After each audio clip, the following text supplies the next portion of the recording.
तो आज हम पढ़ेंगे breathing and exchange of gases part one. Here we'll talk about the respiratory system, which all organs are involved, and the basics of breathing, that is inspiration and expiration. तो आइए शुरू करते हैं. तो ये mechanism of breathing है that varies among the different level of organizations of animals. Lower vertebrates like sponges, cylindrates, and flatworms they simply exchange oxygen and carbon dioxide by simple diffusion over the entire body surface. Earthworms use moist cuticle, and insects में क्या होता है, network of tubes called tracheal tubes to transport air within the body. Gills होते हैं in aquatic arthropods and mollusks. They are used for they are the branchial system of respiration, and lungs are used by the terrestrial forms, that is the pulmonary respiration for the exchange of gases. Vertebrates में fishes में भी use gills. Amphibians, reptiles, birds and mammals respire through lungs. And amphibians में lungs के अलावा they can also respire through the moist skin, called as cutaneous respiration. तो respiratory system क्या consist करता है? तो पहले आता है हमारा एक्सटर्नल नॉस्ट्रल्स, फिर आता है nasal chamber through the nasal passage which opens into the pharynx. तो फेरिंग्स क्या होता है? It's the common passage for food and air. ये इंपॉर्टेंट है. Pharynx leads to the larynx, which is also called as the sound box, and the larynx leads to the trachea. तो larynx helps in the sound production, and epiglottis एक structure होता है above the larynx.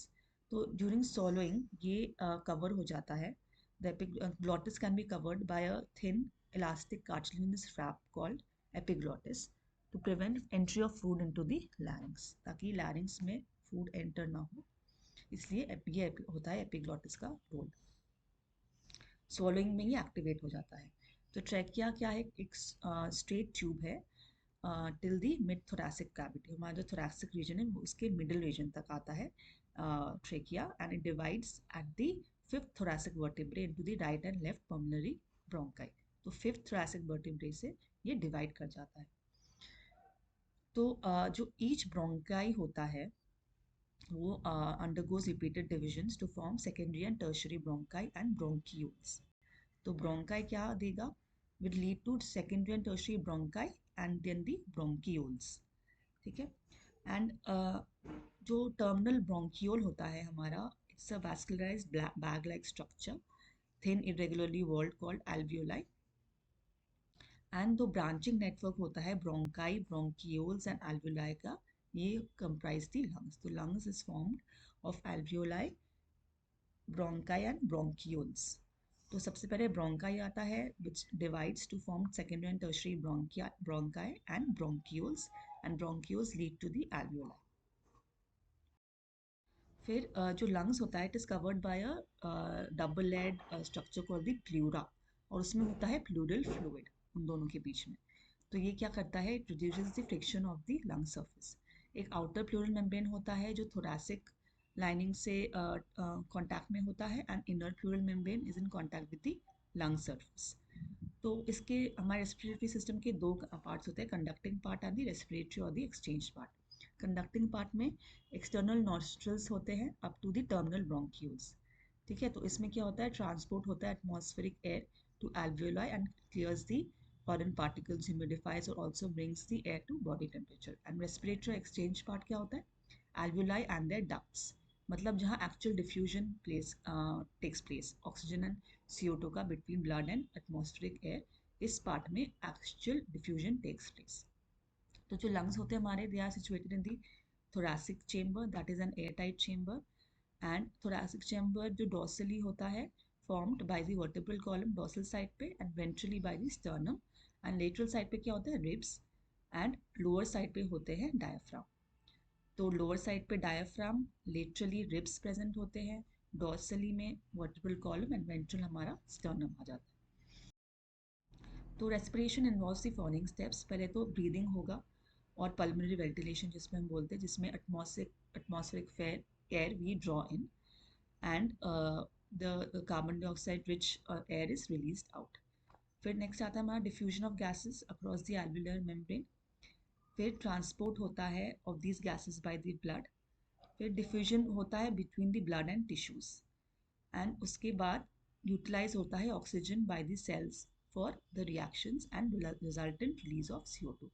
तो ये question आ सकता है, आपको पूछ सकते हैं what is the correct order of respiration. तो पहले आएगा हमारा ब्रीदिंग, गैसेस अंदर ले रहे हैं हम लोग, डिफ्यूजन हो रहा है, exchange of gases across the एल्वेओलर membrane, फिर वो गैसेस ट्रांसपोर्ट हो रहे हैं बाय द ब्लड, फिर ब्लड एंड टिश्यूज में एक्सचेंज हो रहा है CO2 एंड ऑक्सीजन, एंड फिर फाइनली बॉडी यूटिलाइज कर रहा है oxygen bye for catabolic reactions. तो मैकेनिज्म ऑफ ब्रीदिंग में दो स्टेज होते हैं, इंस्पिरेशन मतलब air is entering the lungs and expiration air is leaving the lungs. तो ये कैसे क्रिएट होता है, एक प्रेशर ग्रेडियंट क्रिएट होता है between lungs and the atmosphere, उसी से हम अंदर ले पाते हैं एयर एंड बाहर छोड़ पाते हैं। इनसे मतलब lungs enter the air, air enters the lungs, and X से मतलब air is exiting the lungs।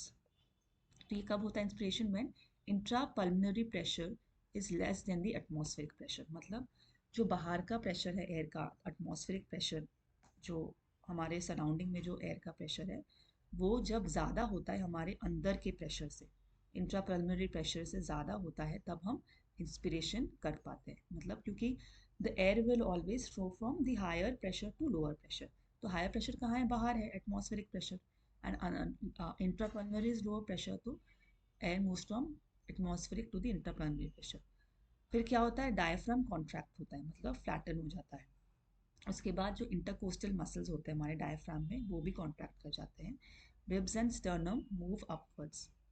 आप अगर ट्राई करेंगे इंस्पिरेशन इसके पढ़ते पढ़ते तो आप देखेंगे रिब्स एंड जो स्टर्नम है हमारे, इंस्पायर जब हम करते हैं एयर तो अपवर्ड मूव होता है। उससे क्या होता है, थोरैसिक वॉल्यूम इंक्रीज हो जाता है और पल्मोनरी वॉल्यूम भी इंक्रीज हो जाता है। तो प्रेशर क्या होता है लंग्स में डिक्रीज हो जाता है, उससे एयर एंटर कर जाता है। तो डायफ्राम में ना एक स्पेशलाइज सेट ऑफ मसल्स होता है, external and internal intercostal muscle between the ribs, ठीक है, and it is initiated by contraction of the diaphragm. Contraction से क्या होता है, हमारा inner air volume, thoracic volume बहुत बढ़ जाता है, जिससे कि पल्मोनरी वॉल्यूम भी बढ़ जाता है, प्रेशर गिर जाता है लंग्स में, and the air enters. Opposite things happen in the expiration, during expiration occurs when जब इंट्राप्लानरी प्रेशर बहुत ज़्यादा होता है and when compare to the atmospheric pressure, diaphragm relax होता है, इंटरकोस्टल मसल्स भी रिलैक्स होते हैं डायफ्राम के, थोरैसिक वॉल्यूम डिक्रीज कर जाता है, प्रेशर लंग्स में इंक्रीज कर जाता है, and air is expelled out. तो on an average a healthy human breathes 12 to 16 times per minute, and ये जो एक स्पायरोमीटर एक इंस्ट्रूमेंट होता है, तो उससे हम we can calculate the volume of air involve in breathing movements, ठीक है, which helps in the clinical assessment of pulmonary functions. तो इसमें देख पा रहे हो आप होंगे इंस्पिरेशन और एक्सपिरेशन के बीच में कैसे इंस्पिरेशन के टाइम पे air is entering the lungs, volume of thorax is increasing, diaphragm contract हो रहा है, एंड पल्मोनरी प्रेशर इंक्रीज हो जाता है बॉडी का लंग्स में, और उससे एयर एंटर कर जाता है। सॉरी, पल्मोनरी प्रेशर डिक्रीज हो जाता है इंस्पिरेशन के केस में, एक्सपिरेशन के केस में the pressure in the lungs is increase, क्योंकि डायफ्राम रिलैक्स्ड होता है, तो उससे एयर एक्सपेल हो जाता है। तो ये थे हमारे दो main points inspiration and expiration में। नेक्स्ट वीडियो में we'll discuss about the tidal volumes. Thank you.